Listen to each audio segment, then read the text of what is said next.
Hare Krishna, everyone. Welcome to this week's edition of the Hare Krishna Project podcast. This is episode number 137. We're still climbing that imaginary ladder. I don't know where we're climbing to, but we've got to 137 episodes. A big thank you to everyone who tunes in on a regular basis from all over the world. I appreciate each and every one of you.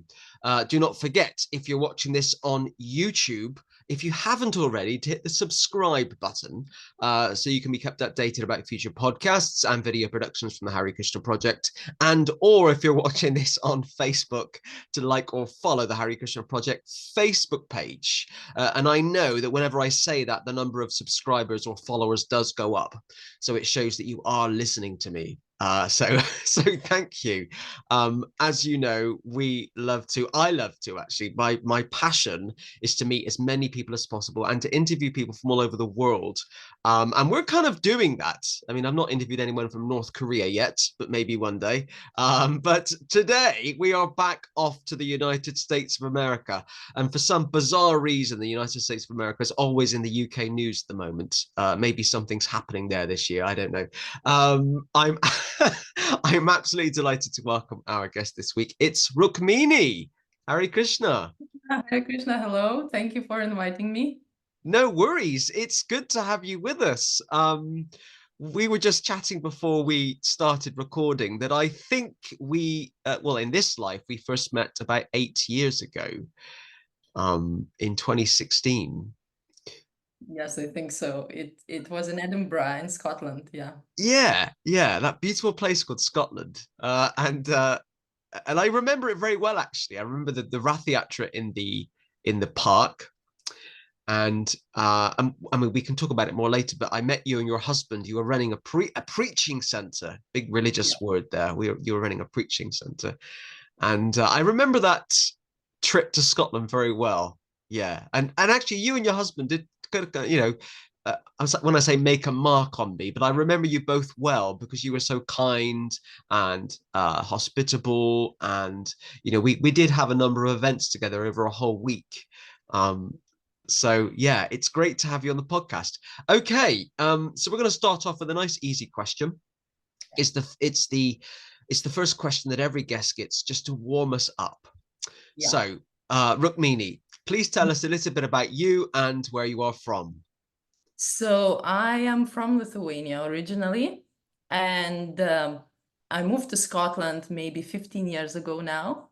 And we spent 10 years with my husband trying to preach there. My background is that I joined Krishna Consciousness, or not joined Krishna Consciousness, but got introduced in Lithuania. And as far as I remember, actually, my dad taught me a lot about mysticism because he was like a mystic yogi. So when Wow. there was a Soviet Union collapse, I don't know if you know that, but in Soviet Union, God and any spiritual knowledge was forbidden. It was like by law. And so my dad was very spiritual minded person. So he would get all the kind of underground knowledge, all the printed things that nobody should know and read. And so he read a lot of about Buddhism and things like that, all the forbidden pages. And he was practicing actually mystic yoga, basically. So when I got introduced to Krishna consciousness, I practically knew all the concepts. So it wasn't something new for me that we are reincarnating, that the soul is not the body, and that everything happens in the mind. So that's my background, basically. My dad kind of prepared me for Krishna consciousness, let's say, in that way. And so I met devotees when maybe I was 18 years old. I was traveling to, what is it called? Sweden. I was in a ferry to Sweden, and I saw this weird looking lady. She was chanting, and I didn't know what chanting was. And I used to like to make friends with weird people. If I saw somebody different, I would approach them and I say, hey, what's up with you? What's your story? So, and she told me that she is traveling to see her fiance, whom she never met like for 6 months. And for an 18-year-old, it was really, really like it made a big impression for me, because I was thinking, I can't last my relationships longer than 2 weeks. And she is like traveling to see that. man after 6 months. And so she gave me some prasadam. Now I know that it was prasadam. She gave me some prasadam, so we spent like 24 hours together talking about life. She was telling me how we cannot only take, but we have to give. Her preaching was not, take Krishna, start chanting. Her preaching was mild and friendly and just prasadam basically, and interacting with me on the level I was. So I really appreciated that. So that was my first encounter. And then later, I read a book which is called Science of Self-Realization. I really liked it. It was given to me by my cousin. She said, you're in all this weird stuff, so take this book, you will like it. And I actually liked it. And then I met my husband. So my husband actually is my friend from I know him for a very long time. So we know each other since we were 15. And he was living his life, I was living my life. And one day he showed up in my house when I was 23, maybe years old, and he saw the book and he was already practicing.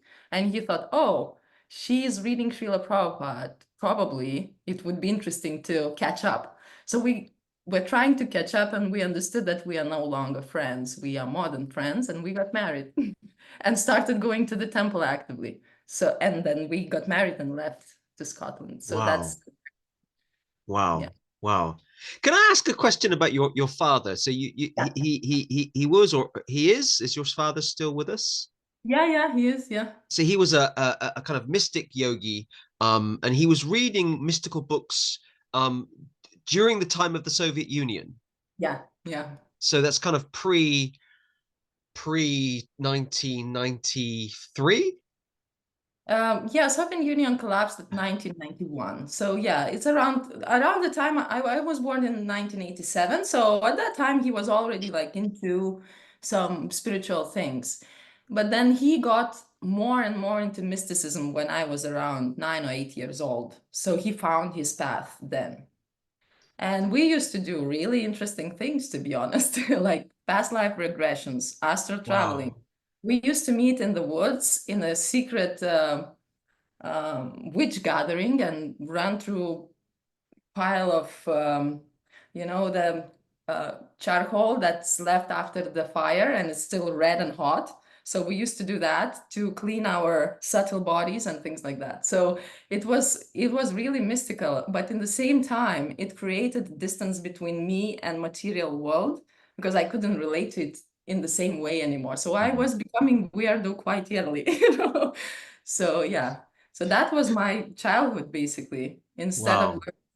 all the material things, I was learning that I'm not my body, I'm Mm. not mind, I'm not exactly Rima or Rukmini. I'm many different lifetimes before. So yeah. Wow. I'm just fascinated by that. I mean, I've heard a lot of people tell me that certainly once the Soviet Union collapsed, a lot of when religion was allowed to publicly be practiced, a lot of religions became very successful very quickly. So, for example, there's a lot of Jehovah's Witnesses in Russia, for example, Yeah. Yeah. and also Hare Krishnas, Yeah. because people were kind of hankering after spirituality and religion and knowledge. Yeah. So a lot of religious groups are quite big now in Eastern Europe, and Russia. Yeah. So you met your husband. It sounds like a nice fairy tale, romantic fairy tale. Or you re-met your husband when you were 23. Remet. You Yeah. re-met, and you then, for some reason, you found yourself moving to Scotland. I Yeah. mean, Not was why would you leave Lithuania, which sounds yeah. wonderful, and move to cold Yeah. Scotland? Because it was not only wonderful. So the fairy tale, every fairy tale has the flip side, isn't it? Yes. So where to begin? It's a very long story. It's basically the story of my life, why I left Lithuania. But to cut it short, after some time of my father practicing his religious beliefs, my mom started question the people because they would claim to be my dad's gurus or something like that and to know better. But my mom is also quite a mystic, quite a witch. So sometimes she would just question things and they didn't like it. And so, at some point, they turned against her and they decided that she is a biorobot who doesn't have a soul. And my dad believed that. So very soon after that, there was a horrible divorce with the horrible trials that were happening, like for, I don't know, I had to go to so many trials being 11 years old and see my dad trying to completely destroy my mother. So it was really not a healthy situation. And after that, my mom was left really devastated because he united all his group, spiritual group, to go against her and witness against her and so on. So, of course, they lost all the cases, but it was a lot of attack. And I saw my mom, you know, in that kind of light, like a completely crushed and destroyed woman. So it took a lot of years to kind of digest and recover after that. And the reason we left Lithuania was the spiritual understanding of what is happening in Lithuania. So my best friend's mother is a famous astrologer in Lithuania. So I grew up with astrology too. So it wasn't Vedic astrology, but I knew astrology and I still know astrology to some extent. And we looked at, you know, my chart, my husband's chart, and we had like a negative karma planets on Lithuania. So it means that we are only eating the, you know, the bad karma there. We are living our bad karma there. And if we want to get anywhere in our life, we basically need to move because all we're going to do is burn bad karma. That's all. And it felt like that, really, you know, it was really hard. And so we decided that, okay, let's try, let's just pick a country. And she looked at the charts and she said, well, Scotland looks like a good place for you to go, guys. And we just packed our things and we went. So it wasn't it's not a story that I tell to my materialist friends because they would think, you know, it's a whimsical. But because I grew up knowing the astrology, knowing the subtle reality, and it really resonated with me, thinking, yeah, actually what I feel in Lithuania is like I'm not getting anywhere. I'm just like in the same, you know, some sort of problem solving situation. So we wanted something more from our lives and we thought, we'll move, we'll see. And actually we moved and look at us, we are here, we opened preaching center, we got married, we have 2 kids, we have beautiful family, we have home. Yeah, so that's basically put it in a very That's a fascinating story. It really is. Often we look at our own lives and we know our own stories and we think, well, my story isn't that interesting or my story's not that exciting. But yeah. I find your story very interesting that you went to Scotland. Had you been to Scotland before that? No, we just saw the picture in the internet. Based on an astrological reading, uh, Yeah. I mean, most people wouldn't do that. I mean, so I'm quite impressed that you had that faith or shraddha, that was a really positive thing to do. I mean, I believe in astrology. I think it's important, but I probably wouldn't move my whole life to another part of the continent, you know, based on that. I would say it's not completely based on that. It was like a last drop. It was a Yeah. last drop. It's like, you know, when certain situations come, it's like there is a building up to it. So there was a lot of building up to it, to be honest. Like, Mm. for example, we had to make 2 different weddings, one for our mothers, one for our dads, because otherwise they would have just had an argument during the wedding. Because there was my husband's family is also not happily divorced. They are actively hatefully divorced. So it's like we were boiling in that kettle of hatred, you know, so we didn't want it anymore. We wanted to cut it. Like, it's enough, it's not helpful. Like, let's create our lives the way we want them to be. Yeah, so we left the Wow. family legacy and we felt that moving is the right thing. Where to move? We kind of felt that Scotland, we had a calling, you know, when you think about it, you know. So tell me about Scotland, and I don't mean the Edinburgh Castle or the Fringe Festival. I know about that, but I mean, so you went to Scotland, and then tell me about what you were doing there. Your saver, the preaching centers. Just talk about the whole that chapter of your life. Yeah, so let me think about how to put this. So I felt like Krishna was taking us to Scotland by himself.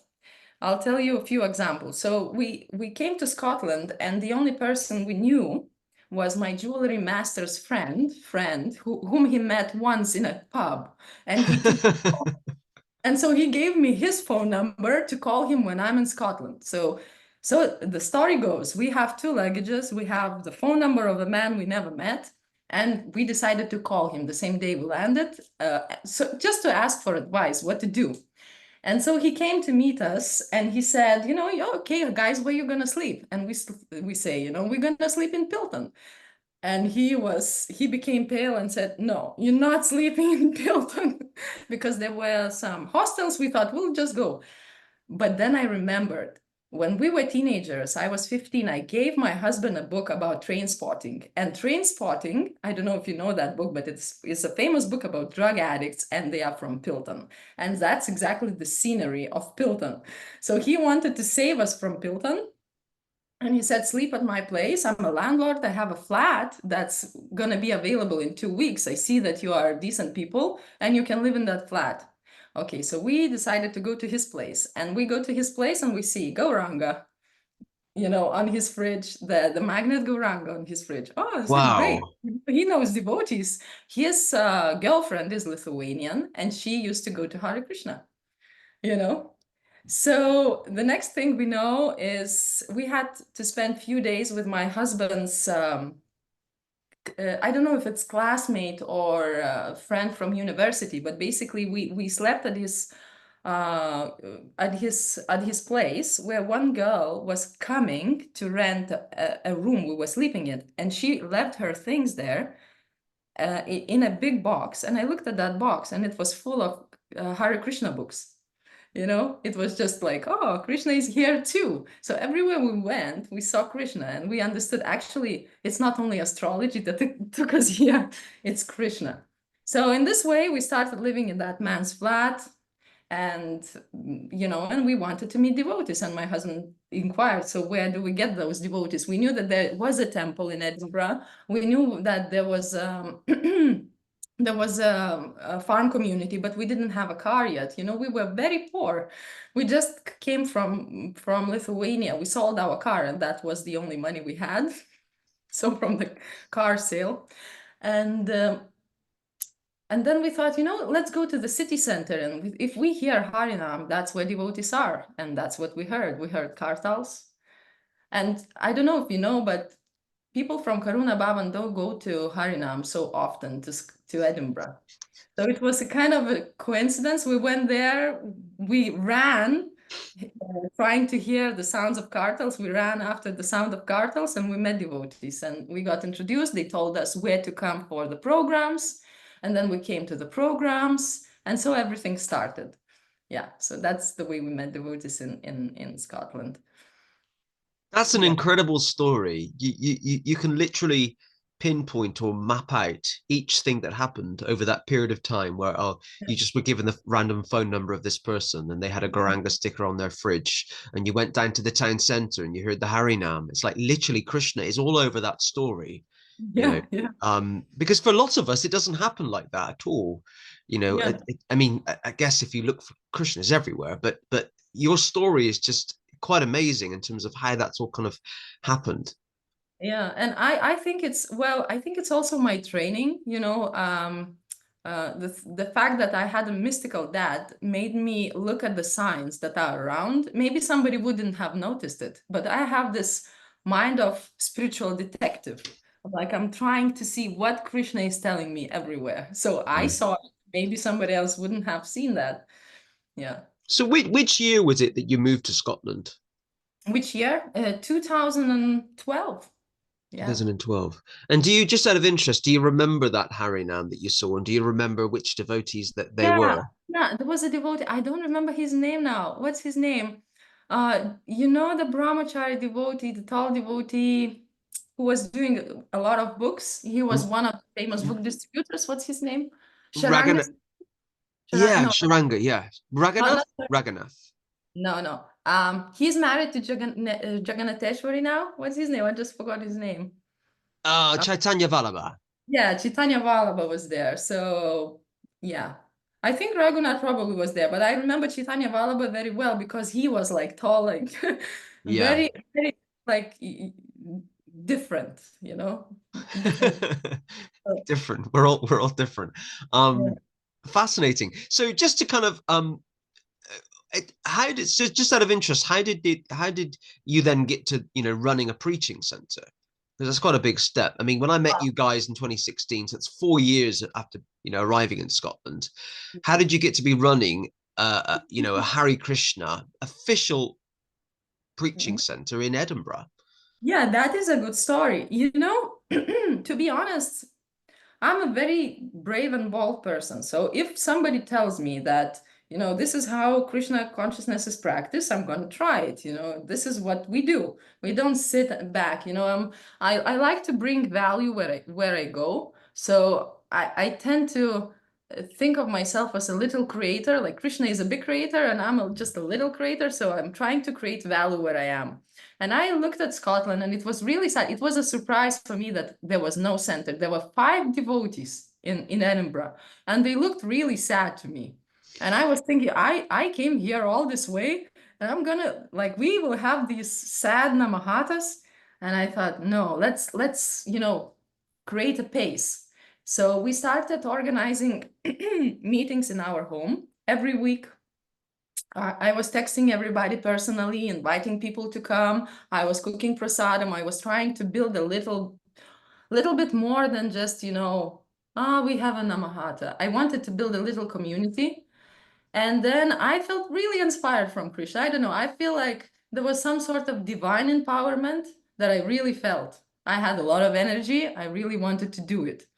And then at some point, we had a senior devotee who taught us a lot about Krishna consciousness, not in a religious and not in a fanatic and not in a political way. He was really interested in just experiencing Krishna consciousness, allowing it to happen. And so he told us that when Srila Prabhupada was present, the people who were like 3 months in Krishna consciousness were already considered senior. There was no such a thing that, Kirtan belongs to this guy who's singing Kirtan 20 years, or temple belongs to this guy who is there for 40 years. It was like, you 3 months here, you give a class, you do the Harinam, you open the preaching center. And so in this spirit, I grew in the spirit that everything is possible. We all are just, we don't know who we are. Krishna knows. And why somebody else has more right to preach than me? I felt that spiritual communism, not material, but spiritual communism, that we all can actually contribute to Krishna consciousness equally. It's not qualification is something that we gain, but also Krishna carries what we lack. Sometimes we forget that Krishna carries what we lack.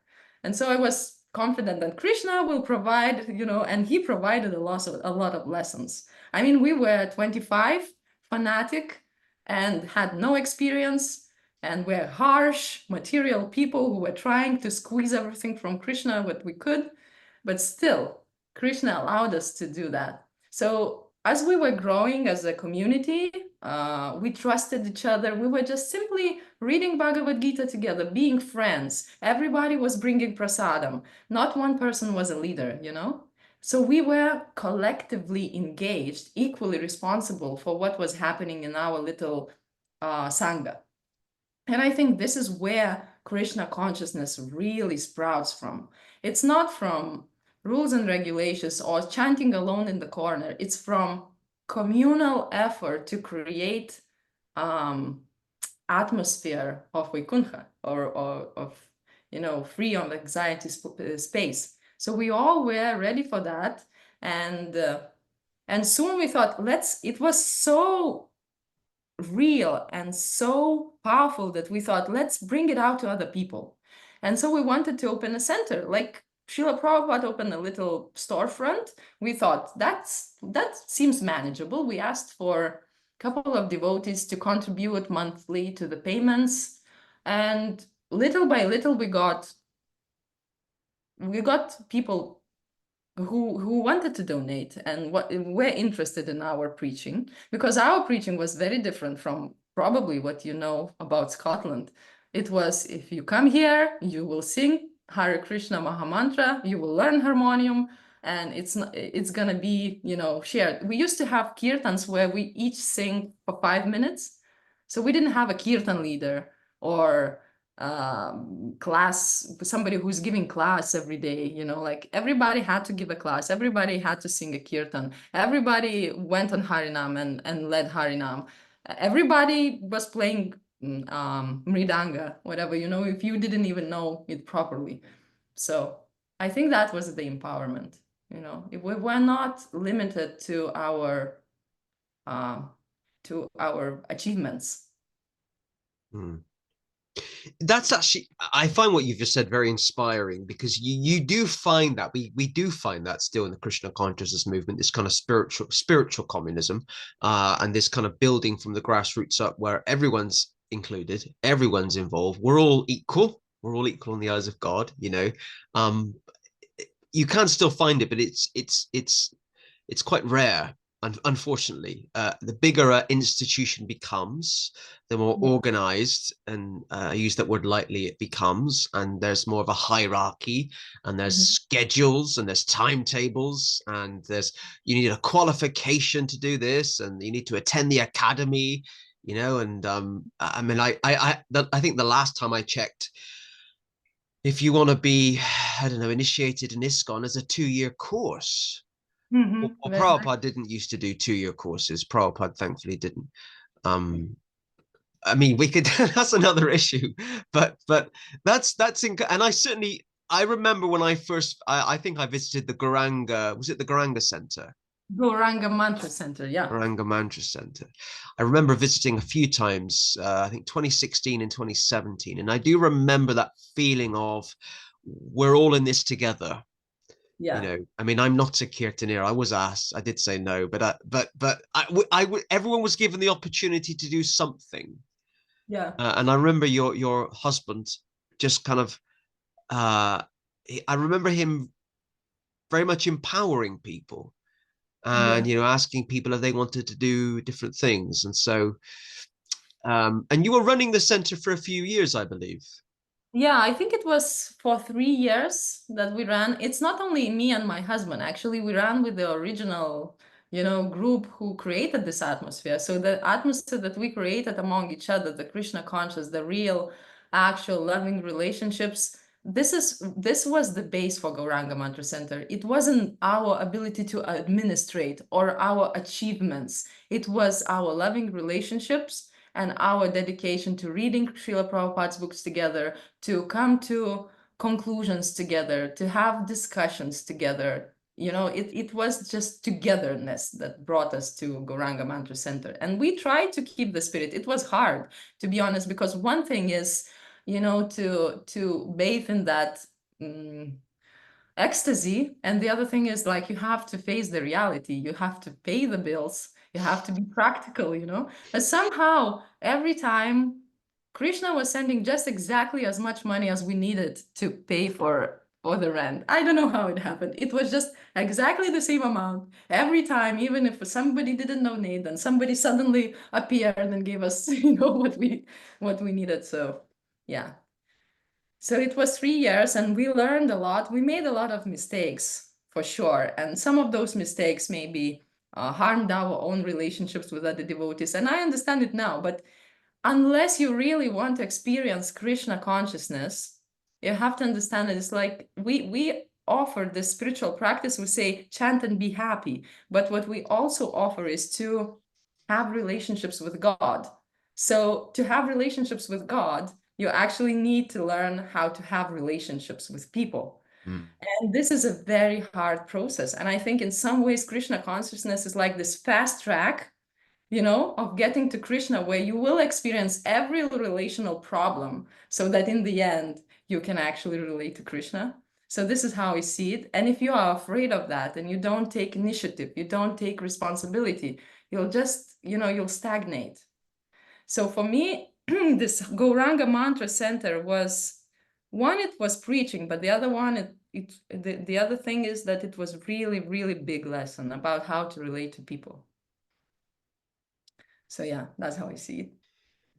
Yeah, I was just laughing a little bit then, or chuckling when you mentioned that Krishna, chant and be happy, Yeah, because some of the Hare Krishna devotees I've met in my life have been some of the most miserable people I've ever met in my life. You know, and I keep thinking, why are you so miserable? Why are you so unhappy? You know, yeah, we found, or we think we found, the happiest philosophy in existence. Krishna yeah, consciousness is so wonderful, it's so beautiful, it's a big word, it's the truth. You know, we love it, and you think, wow, I suddenly have this information and this knowledge, and I experience that I'm not the body. You know, I yeah, chant this mantra and I connect with God, Krishna, and why am I miserable? Why am I yeah. miserable?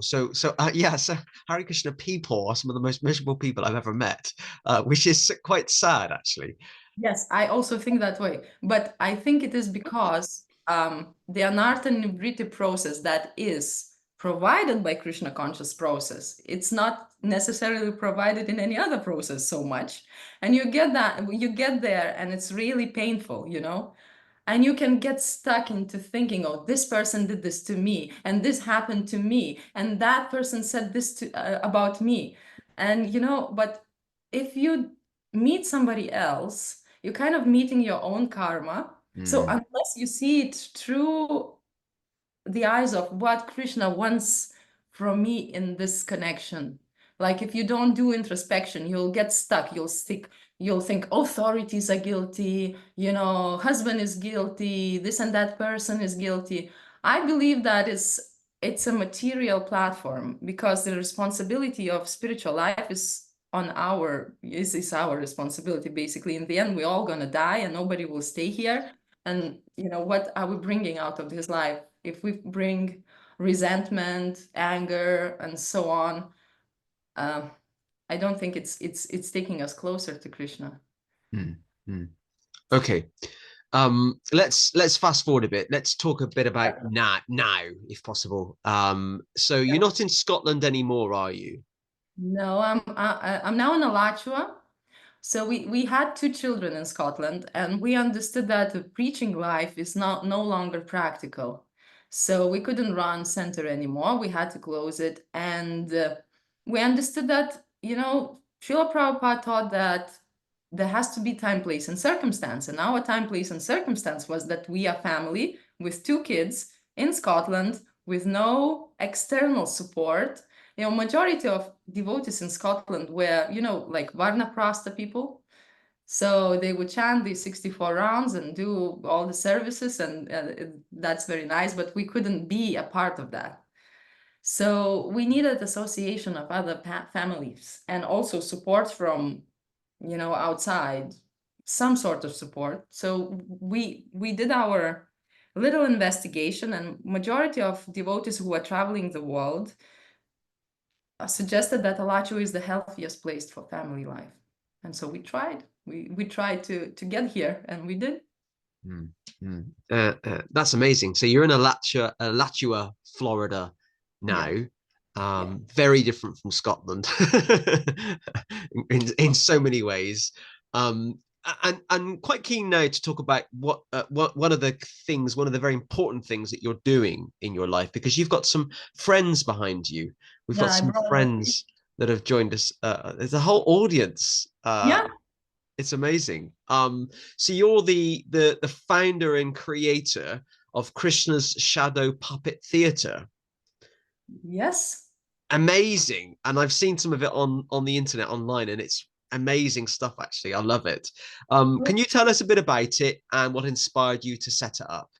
Yeah. So when I was still in Scotland, I was um, I was practicing a little bit of, you know, Waldorf understanding of how to how to educate children. So I don't know if you know, but Rudolf Steiner, the founder of Waldorf educational system, was like a Christian mystic, and he understood that all the knowledge that you give to children has to be given through culture. It's not through don't do this, don't do that. It's just showing the culture, giving the impressions, and then in this way, the impressions stay and they develop. So I started doing little shadow puppet theaters for my children because Scotland is a very dark place. And when in winter time, when it's 3 p.m. and you have to stay at home because it's pitch dark outside, you know, you have to be creative and figure out what you're going to do with those children. So I started doing just shadow puppet theaters for them, you know, on the ceiling, on the wall, like very, very simple. And then I thought, why not make Krishna Lila? You know, I can tell stories about Krishna. So I started telling stories about Krishna to community children as well. And when we moved here, I found that, you know, as far as children activities are concerned, like you come to the temple, there is a playground, and that's mostly what you have, you know, and there is school. So I wanted to add a little cultural value to what's happening. So I started doing shadow puppet theater for children here. And last year, I was asked to do, to be a part of Friday children's, what is it, Gaurarati.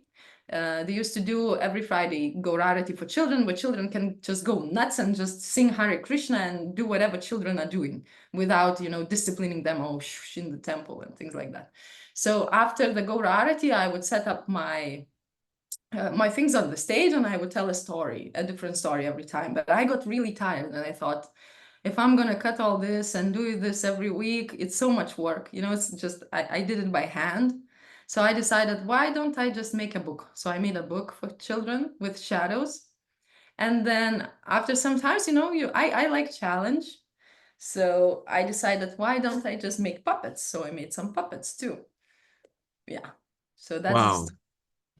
So it sounds like it's really evolved, kind of Krishna's shadow puppet theater. So you're obviously also an artist. You know, Yeah. you're a storyteller and artist, because I mean, I couldn't do anything like that. You know, these have all been stitched together and sewn together and things. And you know, I mean, for example, one puppet. Yeah. How long would it take you to make?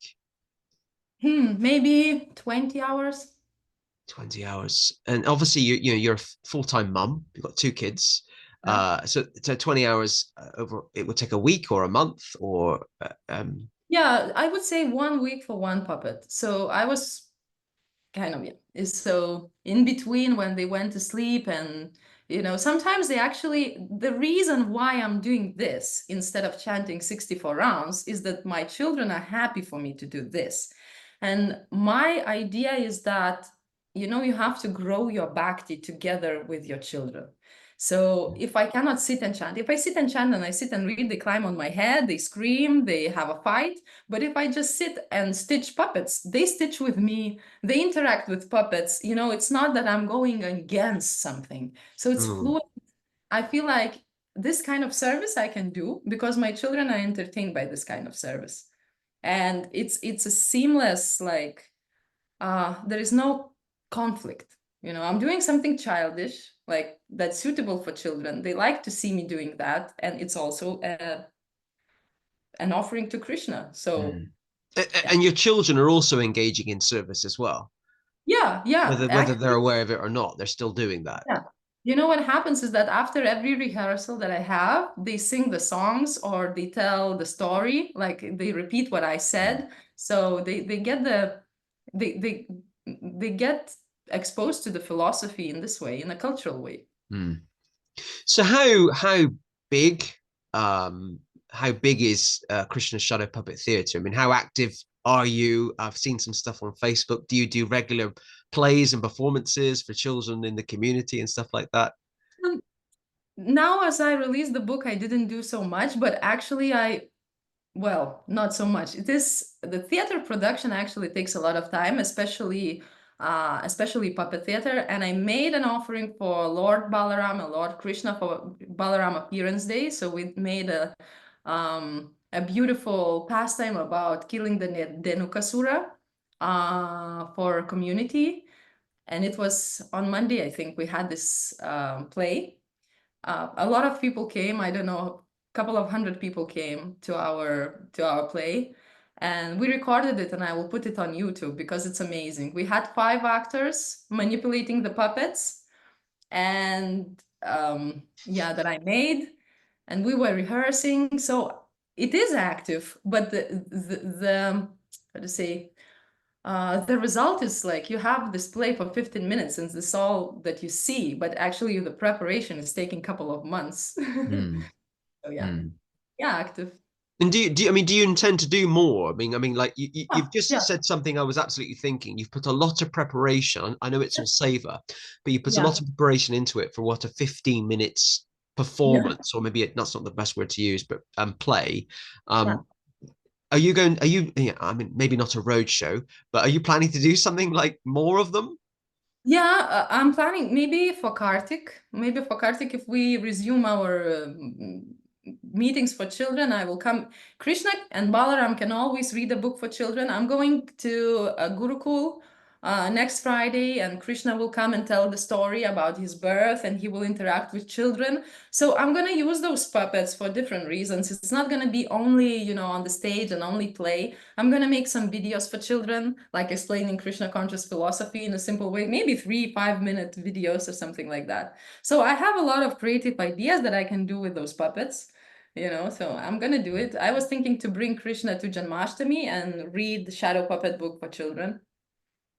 Yeah. Wow, wonderful. So you've just mentioned your book. So let's talk a bit about your book. Yeah. It's amazing. It's amazing. One of the things that's amazing about the internet is when I'm preparing for a podcast, I can Mhm. research about somebody by looking at their social media channels. So your social media platforms have told me that you have a book that's Yeah. about to come out or is out now. Yeah, it's out. I have it here. I actually brought it. Wow. Oh, yeah. So that's my book. It's called Krishna Shadow Wow. Puppet Book. Yeah, so it's unique because it took me half a year to find somebody who can print it because nobody actually did it before, I suspect. So it's a book that's telling a story about Krishna, but in the same time there are cutouts. If you see the cutouts, you can using flashlight you can cast the shadow on a wall.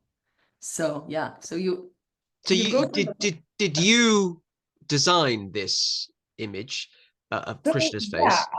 I did all the illustrations myself by hand. So I drew them all. And then I had a devotee who would transfer it to Illustrator and just correct Mm. few lines for me. And then she designed the book according to my drawing. So everything is like the creation is mine. I had a little help of designer to have everything, to get everything right. Yeah. Wow. Yeah. Wow. Well, the best of luck with it. And I think it is available on Amazon, is it? Yeah. Yeah, it's on Amazon. Okay. With this podcast, I'm going to put links to your social media channels and to the Amazon link. So hopefully, some of our viewers might buy a copy or two. Okay. I can tell that you're very passionate about this, which is great. One of the things I love is meeting devotees who are enthusiastic about something and then they Yeah, do it. Because Krishna yeah, consciousness is about it's not necessarily about giving things up. Yes, there are yeah, things that we shouldn't be doing, but yeah, actually we should if you're good at making money, make money for Krishna. If you're good at painting, paint for Krishna. You know, yeah. if you're good at dealing with neighborhood disputes, deal with neighborhood disputes for Krishna. It's about dovetailing our skills and Yeah, our talents and our abilities for the Lord. That's what Krishna consciousness kind of partly should be about. yeah. So my question therefore is why is it so important to educate children and teach them about Krishna's pastimes? Uh, yeah, that's a very good one. Actually, um, it goes back to also my own childhood that I believe that you can only develop your personality properly if you feel valued. When you really feel valued, you kind of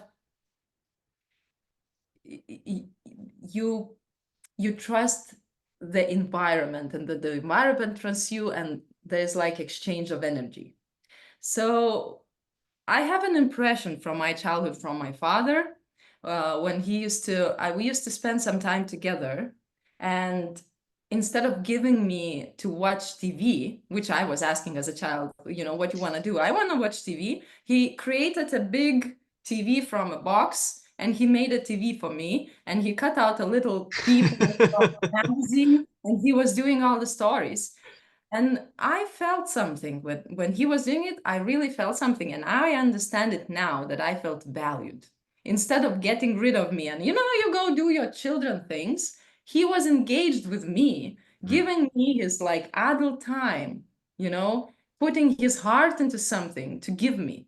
So I'm doing this just so that my children and other children feel valued.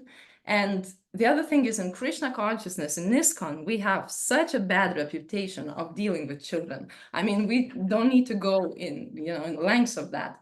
But there is something ultimately wrong how we see children. Like we see them as like, don't disturb the adult kind of thing. Go to Gurukul, leave your parents, go there, hide. Let's hide them everywhere. They disturb the class, they disturb this and that. Actually, they don't disturb, they have nature. And so I want to work with the nature of children. Yeah. And in this way, to make them feel valuable. And because they will feel valuable in Krishna consciousness, they will take up Krishna consciousness. We have so many children, Srila Prabhupada's children even, who left. And there are many reasons. But the reason is, if you experience love, this is what you're going to strive for. If you experience stress and happiness and something like that, it's not a good basis for a child to grow up in Krishna consciousness. So I just want to create this friendly, beautiful place for children. Yeah, and it's incredibly powerful as well, in the sense that the things that we learn as children, it kind of plants seeds in our, even at the time you might think the child is not taking it in, or he's not listening, or she's not listening. Actually, it's planting seeds. Yeah. A lot of research has been done in the UK on early years education. So early years, I think, is before 4 years old. The council where I live, they invest a lot of money in early years education. So because they recognize that investing in a child's nursery education is really important, because they benefit from it. And if we think about the things that we've learned as children, we still remember them incredibly well. Yeah, those are deep impressions. Yeah. Deep impressions. That's a really good word. I mean, for me personally, I've talked a lot about on this broadcast and others that I was raised a Methodist Christian, so nonconformist Christian, and I haven't read the Bible for a long time.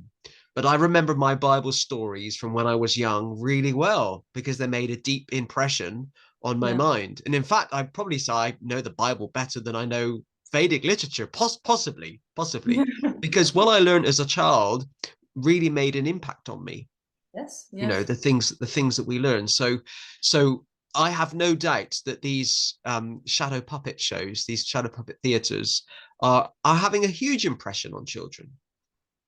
And I'm now 40, and I still learn better when I can see things visually. Yeah. So I struggle to read in the evening. So I might watch a YouTube video instead. If I want to learn about something, I watch so these visual things that you're doing are making a massive impact. Yeah, to add to that, actually, the more senses are engaged, the more deeper the impression is. Yeah. So that's the idea. Why shadow puppets? Because everybody has drawings. Why don't we have, like, when kids interact with shadows, something mystical opens up in the mind. Because in the mind, they can finish off, the colors and the forms. It's not completely finished in a shadow. So there's a lot of space in the imagination to be creative. So when we open a book, which is green, red, and orange, and the lines are clear and so on, it's finished. The imagination has no place to be. But when we look at the shadow, there is some suggestion that you have to create an image in your head and use your creativity for that. And actually, just now thinking about it, as you're explaining that, shadow puppet theaters are quite mystical, or they can be quite mystical. Yeah. So either consciously or subconsciously, your what you learned as a child from your father, or as a teenager, you're now kind of sharing with others. It's a kind of mystical, almost mystical activity. Yeah, it is. Yeah. Wow, I've just thought of that. So I love the innovative ways that you're inspiring others and sharing Krishna consciousness with the general public. What on your big kind of slightly more political question now? What are your thoughts on the future of the Hare Krishna movement in the West? In the um, from point of view of management or from point of view of preaching? Of Do you any want point of view, that's kind of an open-ended question, but particularly Western devotees, when I interview them, particularly those that have converted, like you and I, yeah. you know, you're doing new things to share Krishna consciousness with the public. So therefore, what are your thoughts on the, why are you Yeah, doing it? You've yeah, explained that. What exactly. are your thoughts on the future of the movement in the West? The future of the movement in the West is that we need to appreciate the other people and try to get to know them and meet them where they are. That's my opinion. Because, if we get stuck in our little bubble, and thinking that everybody can just fit in one bracket, in one box, follow all these GBC resolutions and all the principles and everything. Uh, I don't think it's not the way to preach. The way to preach is this: come to us and express yourself. Express yourself for Krishna. Western people, they are very opinionated, They're very philosophical. They can be very philosophical, very strict about religion. When I was in UK, nobody cared about religion. Nobody, like the biggest atheist, concentration is in UK. So you couldn't just preach, there is God, these are the rules, chant like that, follow these rules. The people won't take it. They take the beautiful thing, So I think the preaching is through culture.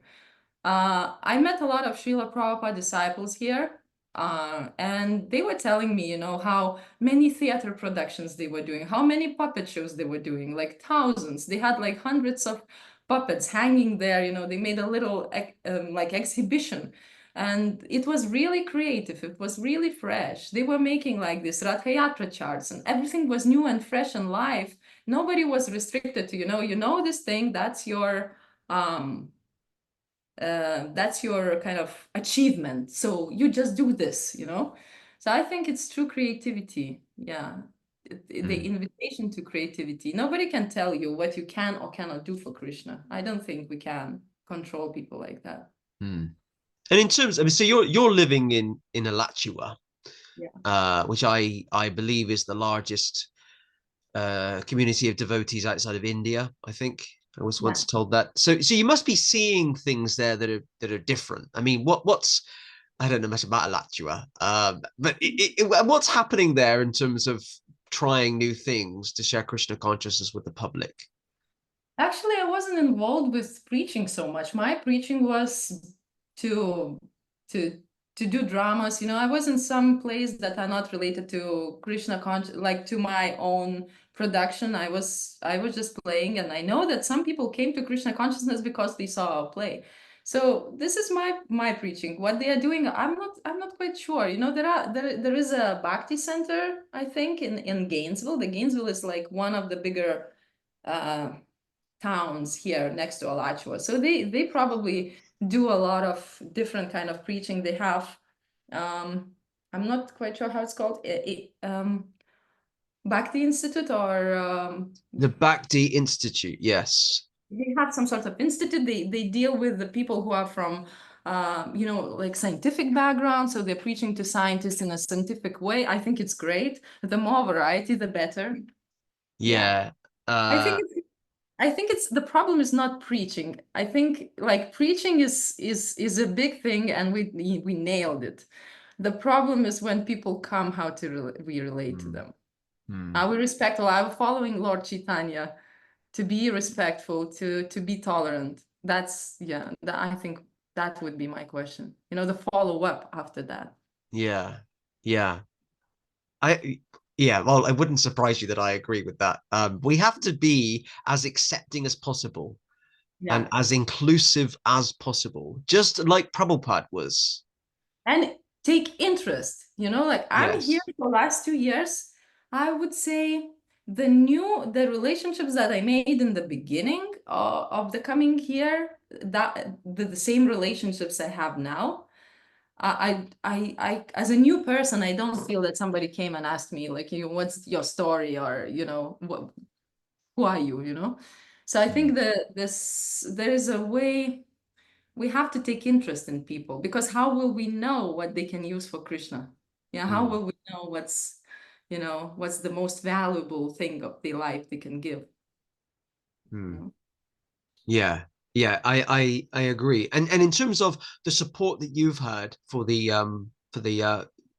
puppet theater, the shadow puppet theater, have you had a lot of support from the devotee community there? Yeah, because the community is basically Mm. it's a Picasso community. So there are so many children. It's actually very beautiful to see, because it tells me, as a political scientist, that the community is healthy. You have to see children. It means that there is like new energy coming in, and there's expansion. So there's a lot of children, and more are coming here to live. And so I'm happy where I'm at now. I can give some sort of service, and it's appreciated. People appreciate, and they ask, when is the next thing? When is the next thing? Mm. So I do feel needed. And do you have much connection with the local ISKCON temple there? Do you go? Are you involved? My position now is that I'm non-religious participant. So I come, I appreciate, I participate, but because I already had the Mm, mm, exposure to politics when I was running Gauranga Mantra Center, I found that it's not exactly what my soul craves for. So I keep like a respectful distance from things that I don't find inspiring. mm. And maybe somebody else finds it inspiring, and it's good for them. Yeah. Well, maybe one day you'll be doing the Krishna Shadow Puppet Theater at the temple. You never know.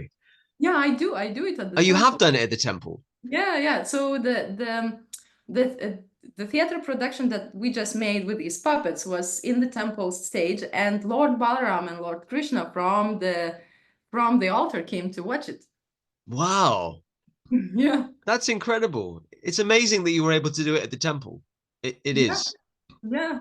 And temple president was very supportive. She's quite broad-minded, and she came, she hugged me, and she said it was the most wonderful thing. And I really feel that, there's you know, some good understanding of each other. Yeah. Okay. That's great. Wonderful. And I love the fact that you've brought the puppets into this interview, into this podcast. Do they have names out of interest? Well, I mean, tell us who they are. So this is, let me say, this is Lord Balaram. He says hi. Yeah, yeah, yeah.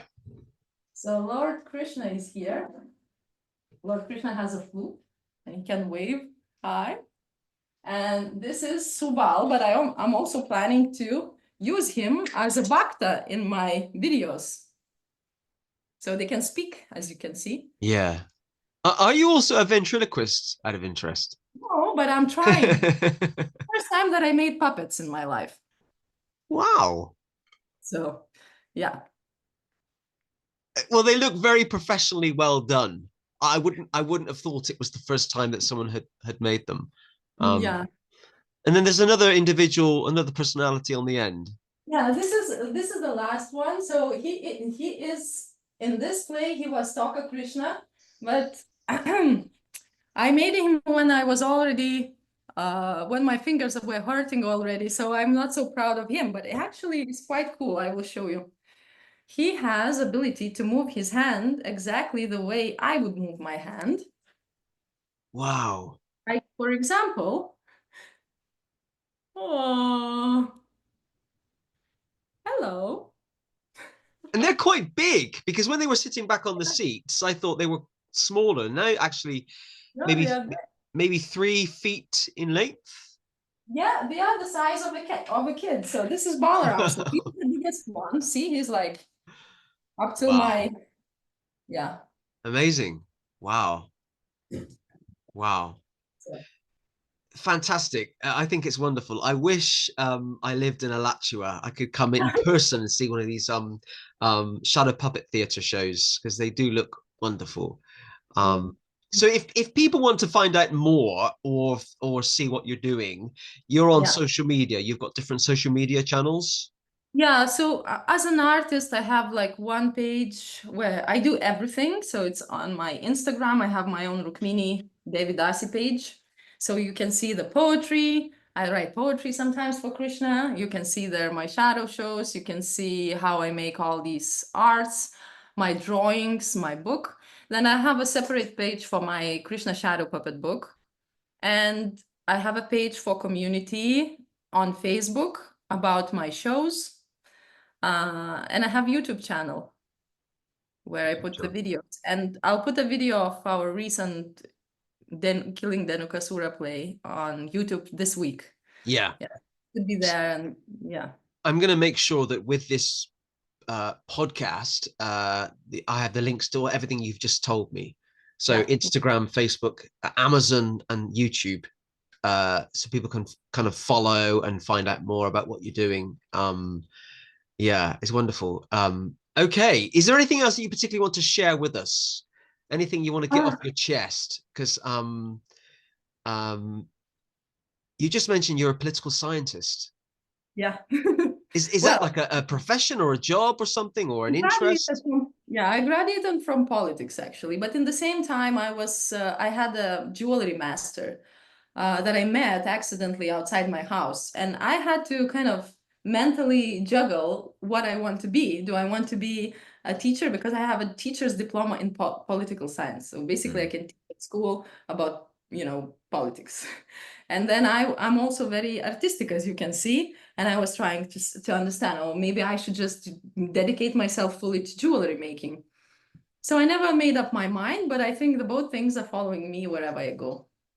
So, Yeah, yeah. Well, it's very useful to understand politics and how politics works, isn't it? Even within the Hare Krishna movement, oh, uh, that is very, very special. Yeah.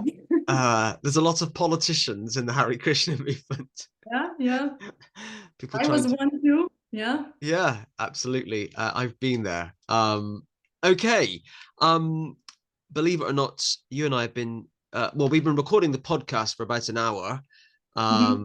Um, we will have a brief debrief after. Hmm. But Rukmini, it's been fantastic to have you as the guest this week. Thank you. It's yeah, I feel very enthused through kind of Mhm. through Zoom, through this podcast. I can feel that your energy for what you Yeah. do, which Yeah. is wonderful. Yeah. Thank Um, you. yeah, it's very encouraging, and I'm delighted that you accepted the invitation to be a guest on the podcast.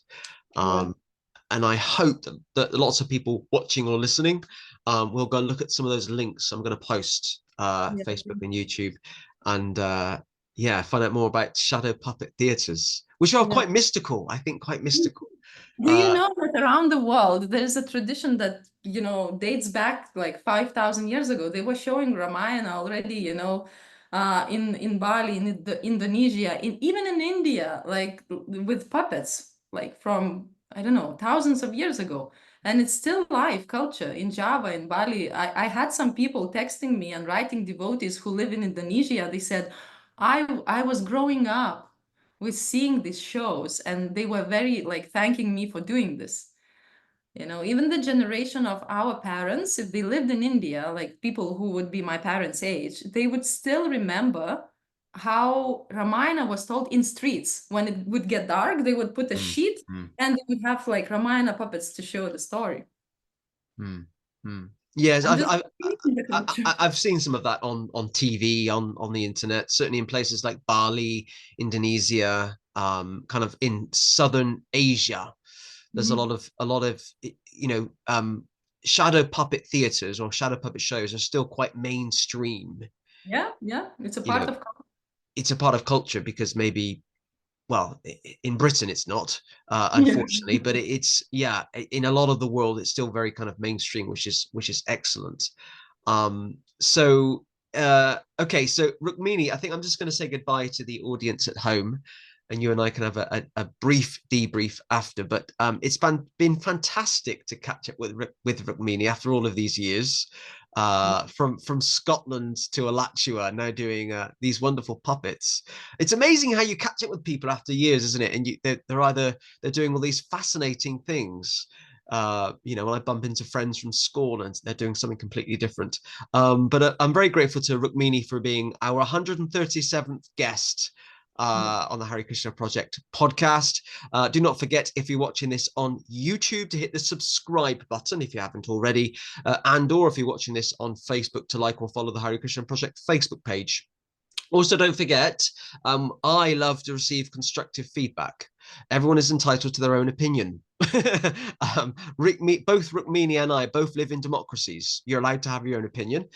Sometimes people might not agree with it. So if I love to receive constructive feedback. If you want to find out more about what Rukmini's doing, please look at some of the posts, some of the links, and also if you want to be a guest on a future edition of the podcast, please get in touch. Okay, until next week, I will see you all soon. Thank you. Hare Krishna.